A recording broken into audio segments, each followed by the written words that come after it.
ആദ്യകാല മനുഷ്യർ ജീവിച്ചത് 70 വർഷമല്ല, 100 വർഷവുമല്ല, ഏകദേശം 1000 വർഷങ്ങൾ അവർ ജീവിച്ചു. ആദ്യ മനുഷ്യനായ ആദാം 930 വർഷം ജീവിച്ചു. മെഥൂശലഹ ആകട്ടെ 969 വർഷവും. ഒരു ജീവിതം തന്നെ ഒരു മില്ലേനിയം പോലെ. എന്നാൽ ഇന്ന് 70 അല്ലെങ്കിൽ 80 വർഷം വരെ പോലും എത്താൻ നമ്മൾ ബുദ്ധിമുട്ടുന്നു. സോ ഇവിടെ എന്താണ് മാറിയത്? Hello all and welcome two science and scriptures.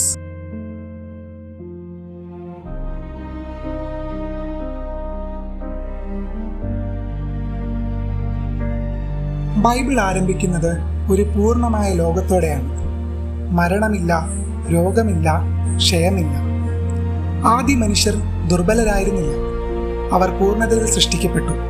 ശുദ്ധമായ വായു, ശുദ്ധമായ വെള്ളം, മലിനീകരണമില്ല, പൊല്യൂഷൻ ഇല്ലാത്ത ഒരു ലോകം. ചിന്തിച്ചു നോക്കൂ.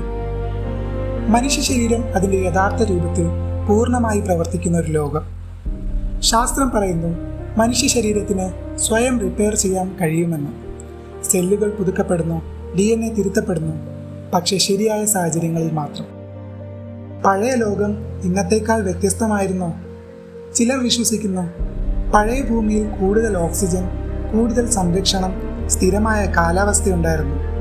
അത്തരത്തിലുള്ള ലോകത്തിൽ വയസ്സാകുന്നത് വളരെ മന്ദഗതിയിലായിരിക്കാം. പിന്നെ ഒരു വലിയ ദുരന്തം സംഭവിച്ചു. പ്രളയം.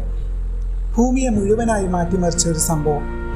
അന്തരീക്ഷം മാറി, പരിസ്ഥിതി തകർന്നു. ജീവിതം ഇനി ഒരിക്കലും പഴയതുപോലെ ആയിരുന്നില്ല. പ്രളയത്തിനു ശേഷം ഒരു വിചിത്രമായ മാറ്റമുണ്ടായി. മനുഷ്യരുടെ ആയുസ് വേഗത്തിൽ കുറയാൻ തുടങ്ങി. 900-ൽ നിന്ന് 400, 400-ൽ നിന്ന് 200, ഒടുവിൽ ഇന്നത്തെ നിലയിലേക്ക്. എന്നാൽ ഇതിന് പിന്നിൽ മറ്റൊന്നുണ്ട്. നമ്മുടെ ഉള്ളിൽ തന്നെ മറഞ്ഞിരിക്കുന്നു. നമ്മുടെ DNA.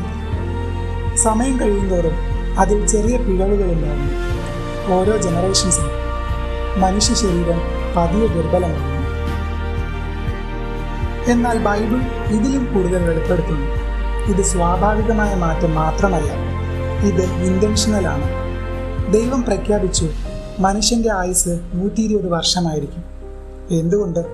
കാരണം മനുഷ്യർ ദുഷ്ടരായി മാറിയിരുന്നു.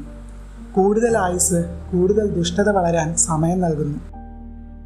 അപ്പോൾ യഥാർത്ഥത്തിൽ എന്താണ് സംഭവിച്ചത്? മനുഷ്യ ശരീരം മാറിയോ? അല്ലെങ്കിൽ ലോകം തന്നെയാണോ മാറിയത്? അല്ലെങ്കിൽ അത് ദൈവത്തിൻ്റെ തീരുമാനമായിരുന്നോ?